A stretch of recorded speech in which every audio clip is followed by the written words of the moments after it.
하나님 말씀은 구약성경 출애굽기 23장 31절에서 33절까지입니다. 한 목소리로 함께 읽겠습니다. 내가 네 경계를 홍해에서부터 블레셋 바다까지 광야에서부터 강가까지 정하고 그 땅의 주민을 내 손에 넘기리니 내가 그들을 내 앞에서 쫓아낼지라. 너는 그들과 그들의 신들과 언약하지 말라. 그들이 내 땅에 머무르지 못할 것은 그들이 너를 내게 범죄하게 할까 두려움이라. 내가 그 신들을 섬기면 그것이 너의 올무가 되리라. 아멘. 여호와 하나님께서 이스라엘 백성들의 경계에 대해서 가르쳐 주시고 또 그 땅에 들어가서 이들이 행해야 할 의무들을 말씀해 주십니다. 경계가 있죠. 하나님의 창조 섭리 안에는 질서가 있고 그 질서에는 경계라는 것이 있습니다. 존재의 경계가 있고 또 우리들이 사용해야 할 힘의 경계가 있고 시간의 경계가 있고 모든 것에는 그 경계가 있습니다. 하나님이 지으신 6일, 7일 동안이 날수에도 경계가 있습니다. 하루하루의 경계가 있고 낮과 밤의 경계가 있고 이것이 우리의 일상생활 속에서 질서가 되는 가장 기준이 되는 것이 경계입니다. 그래서 경계는 너무나 중요하죠. 이 경계는 거룩함과 관련이 되어 있습니다. 먼저 이스라엘 백성들에게 주신 그 땅의 경계를 말씀하시는데 홍해부터 블레셋 바다까지 그리고 광야에서 강가까지 이렇게 이제 이스라엘 백성들이 거주할 그 약속의 땅을 경계를 지어주시는데 이 경계는 사실 홍해부터 블레셋 바다까지라고 하는 것은 애굽과 금을 긋는 것입니다. 그러니까 애굽과의 경계입니다. 실제적으로. 그래서 애굽과의 경계이고 그리고 광야에서 강까지 이렇게 되어 있는데 이 강은 유브라데 강으로서 이스라엘의 북쪽 경계를 이제 의미합니다. 그리고 광야는 남쪽이죠. 그러니까 지금 여기서 여호와께서 이스라엘의 그 경계, 영토의 경계를 정해 주셨는데 애굽과의 경계라는 것, 그리고 남방과 북방의 한계를 정해 주셨다는 것. 그러면 이스라엘의 그 지리상 동쪽으로는 지중해로 열려 있고 또 서쪽으로는 또 아시아 대륙으로 열려 있습니다. 그러니까 하나님께서 경계를 지으신 것은 사방을 경계를 지으셔서 그 안에 딱 가두신 것이 아니라 애굽과의 경계 그리고 남쪽과 북쪽의 한계를 두신 것입니다. 이 말씀은 후대에 가서 이제 솔로몬 때에 이르러서 열왕기상 4장 21절과 역대하 9장 26절에서 이제 성취가 됩니다. 그리고 실제로 역사 속에서 여호와께서 주셨던 그 땅이 완전히 성취되는 적은 없습니다. 이렇게 하나님께서 땅의 경계를 지어주시고 또한 동시에 그 땅만을 이야기한 것이 아니라 그 땅에 있는 주민들을 넘겨주십니다. 31절 끝에 그 땅의 주민들을 내 손에 넘기리니.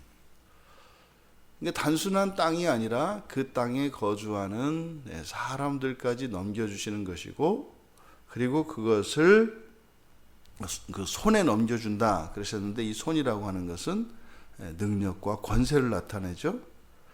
그리고 그들이 해야 될 일이 있습니다.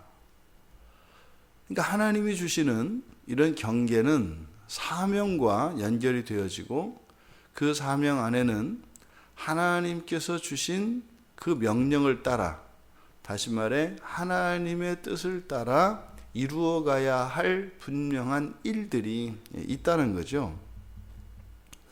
그 의무는 무엇인가? 첫 번째로 그 땅을 정복해야 될 것입니다. 하나님께서 지어주신 그 경계 그리고 그 주민들을 정복해야 합니다. 그리고 나서 이제 그 주민들은 쫓아내야 합니다.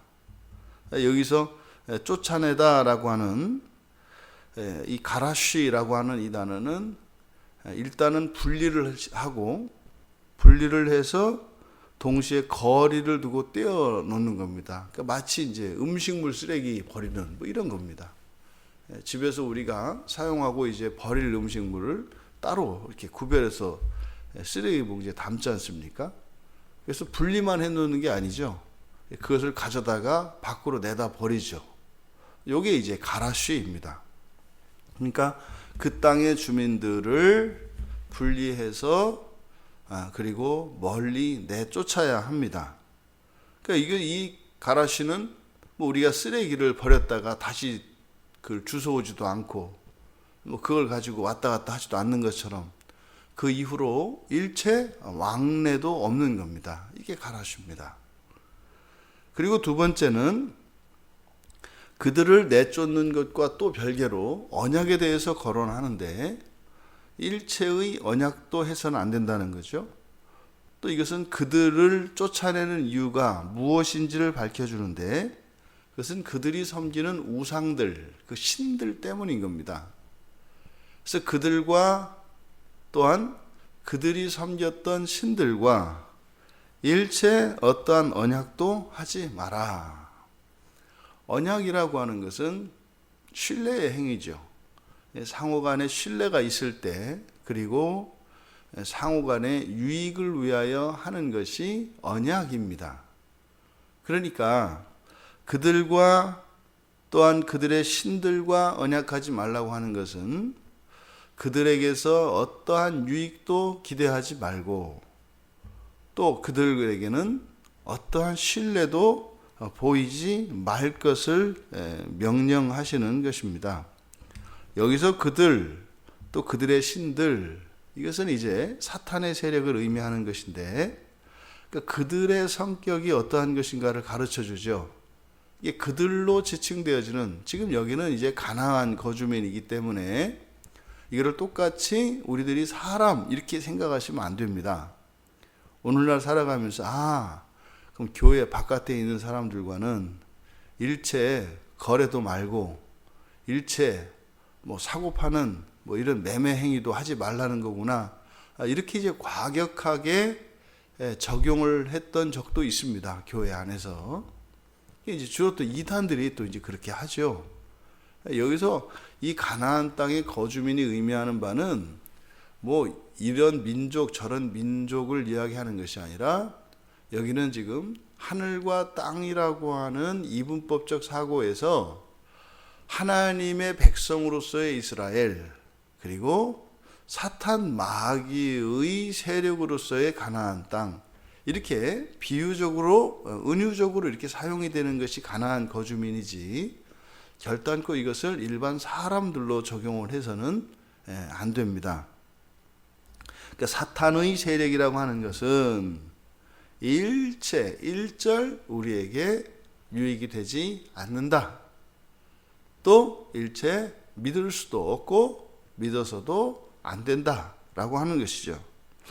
그래서 그들을 이제 머물지 못하게 해야 합니다.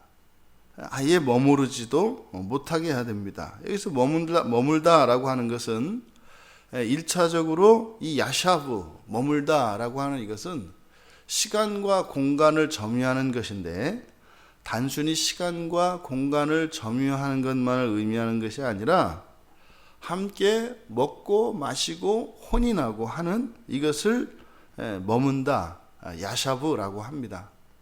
그러니까 단순히 같은 공간에 거주만 하지 못할 뿐만 아니라 이들과는 혼인관계도 일체 맺으면 안 되고 또 이게 먹고 마시는 교제도 이루어져서는 안 된다는 겁니다. 이게 지금 여호와 하나님께서 장차 이스라엘 백성들에게 주실 지금 이끌고 계시는, 인도하시는 그 땅에 들어가서 해야 될 일들이었습니다. 근데 이런 의무를 주신 이유에 대해서 두 가지로 말씀을 하는데, 첫째로는 그들로 하여금 하나님께 범죄하지 못하게 하기 위해서, 이상하죠? 왜 그 땅에 들어가서 그 땅 거주민들과 함께 거주하고, 그 땅 주민들과 함께 거주하고, 또 그들과 이렇게 매매하고 계약을 맺으며 혼인하고 먹고 마시는 이 일이 하나님께 범죄한다고 말씀을 하실까? 왜 누구하고 밥을 먹으면 그게 죄가 될까? 이런 일들이 유대인들 안에 있었죠. 초대교회 당시에도 베드로가 이렇게 먹다가 일어나가지고 아주 망신을 당하지 않습니까? 반상을 차별하고 하는 거, 이런 거 말이죠. 그걸 말하는 게 아니죠.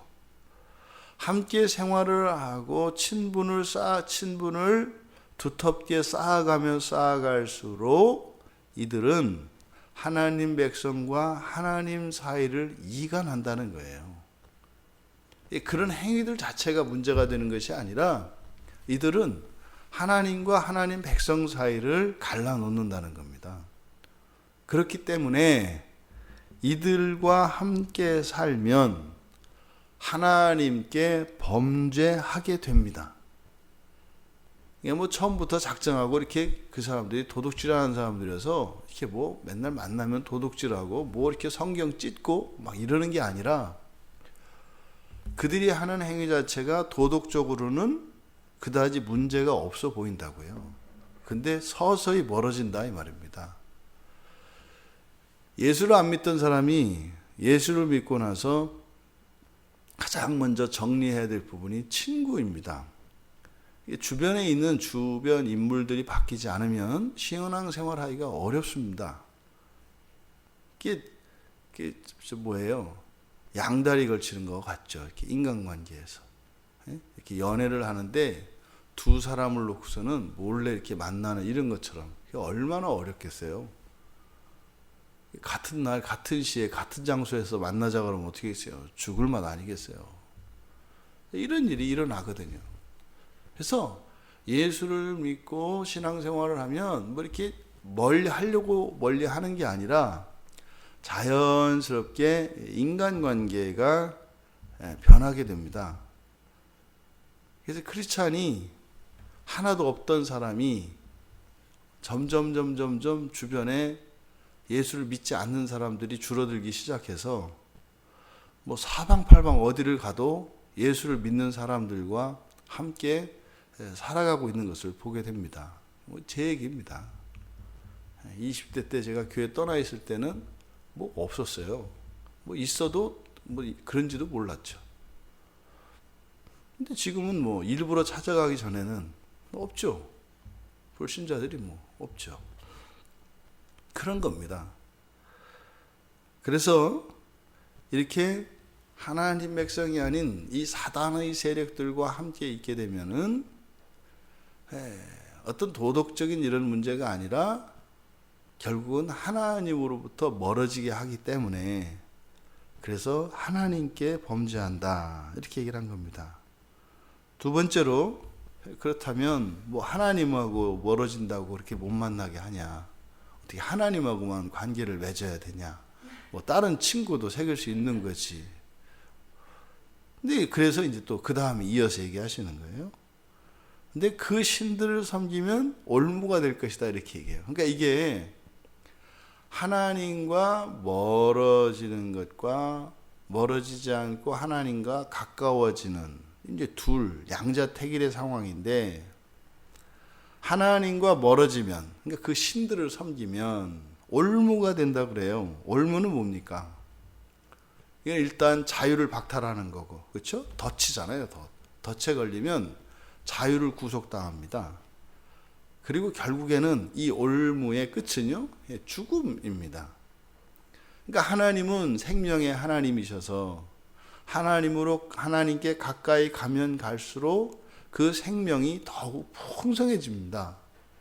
근데 하나님으로부터 멀어져서 우상과 이런 그들의 신들로 나타나는 귀신들을 향해서 가면 생명에서부터 점점점 멀어지기 때문에 그 생명의 빛은 쇠락해 갈 것이고 마침내는 멸망하게 될 것입니다.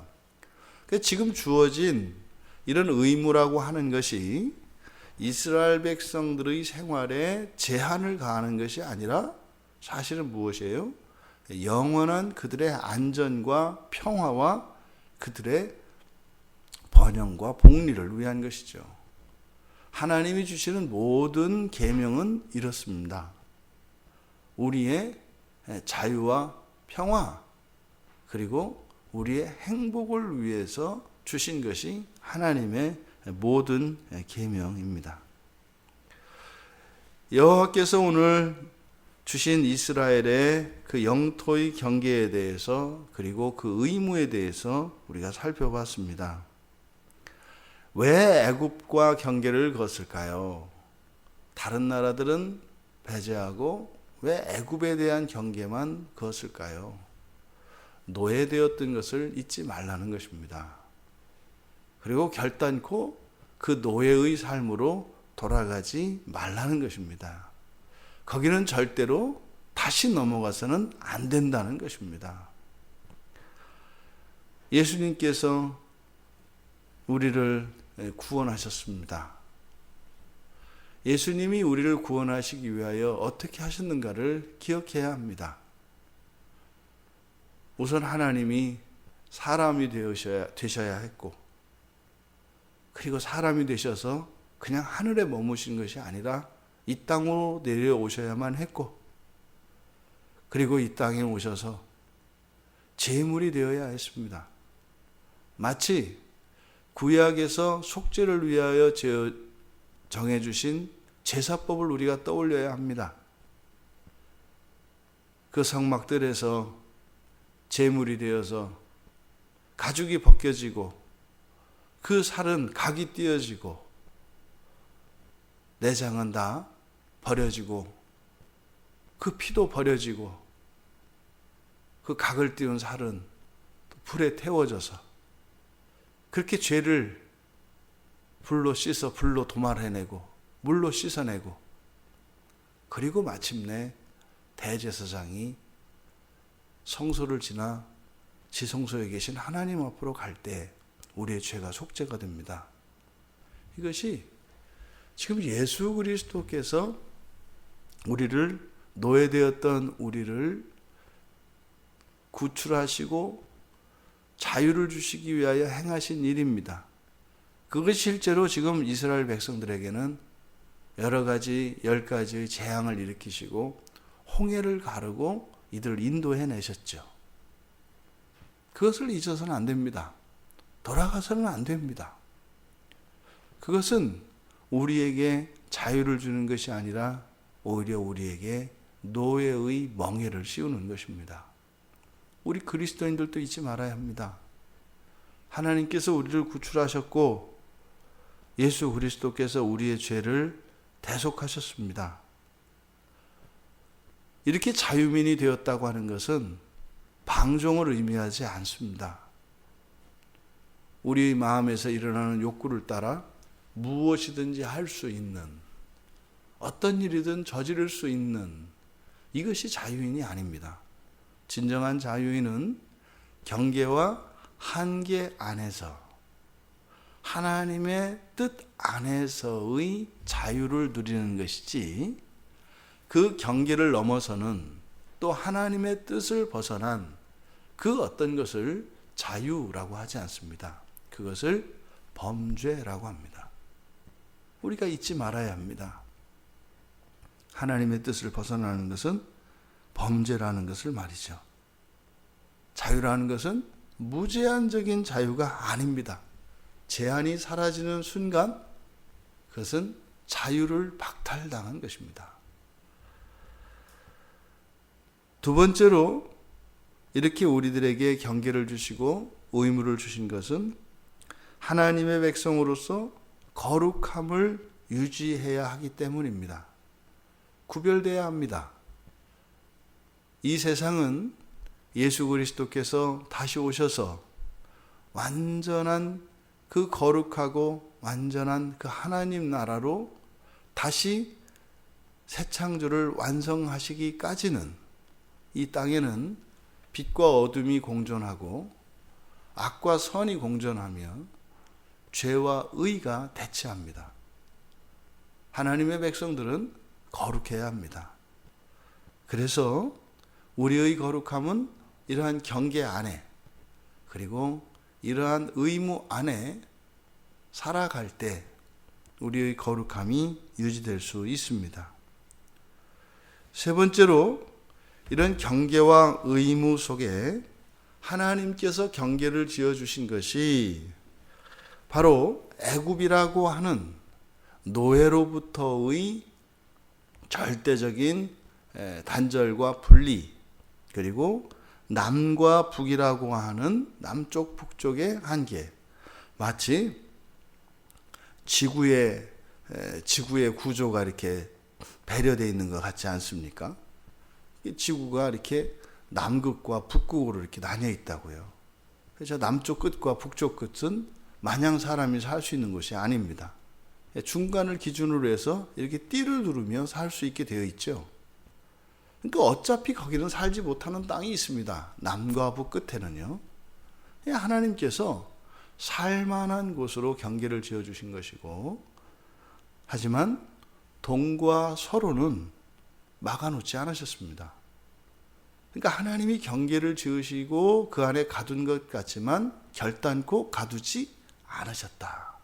열어놓으셨다는 것입니다. 이것은요, 바로 하나님이 주시는 경계와 의무 안에 우리가 무한히 확장시킬 수 있는 자유의 영역이 있는데 그것을 우리는 사명이라고 부릅니다. 그 자리에 그냥 털썩 주저앉고 털을 닫고 살든지 동과 서로 뻗어나가든지 그것은 각자의 자유에 따라 살아갈 일입니다. 그것은 개인에게 또 국가에게 교회에게 주시는 저마다의 사명인 것이죠. 바로 하나님께서 경계를 주시고 그 안에 주신 이 의무를 통해서 의미하는 바가 무엇인가를 우리들이 말씀을 통해서 함께 나누었습니다. 여러분들에게 하나님께서 정해주신 경계가 있습니다. 그 경계들을 우리가 찾아내야 하고 그 경계 안에서 우리들이 정복하고 또 그 안에서 일어나는 이런 우상들과의 이런 언약들, 그리고 그 안에서 일어나는 이런 거주하며 교제하는 것들, 이 모든 것을 다 쫓아내야 합니다. 거룩한 공간으로, 거룩한 시간으로, 거룩한 영역으로 만들어야 합니다. 그리고 우리에게 주신 그 사명을 따라 우리의 생활 속에서 그것을 뻗어가야 합니다. 하나님이 주시는 경계를 발견하고 그 안에서 우리의 의무를 다하며 거룩함을 유지하고 그렇게 하나님이 주신 참된 자유로 사명에 이르는 우리 모두가 되시기를 주님의 이름으로 축원합니다. 존귀하신 하나님, 저희들이 살아있는 동안 저희들이 살아야 할 곳에 분명한 경계가 있고 또한 그 경계 안에서 하나님께서 주신 자유로 저희들의 사명을 마음껏 펼칠 수 있음을 믿습니다. 사는 날 동안 거룩함을 잃지 않게 하여 주시고 또한 하나님께서 주신 그 경계를 알아 겸비함으로 또한 참된 자유로 사명을 따라 살아가는 거룩한 백성들 다 되게 하옵소서. 감사하며 예수님의 이름으로 기도하옵나이다. 아멘.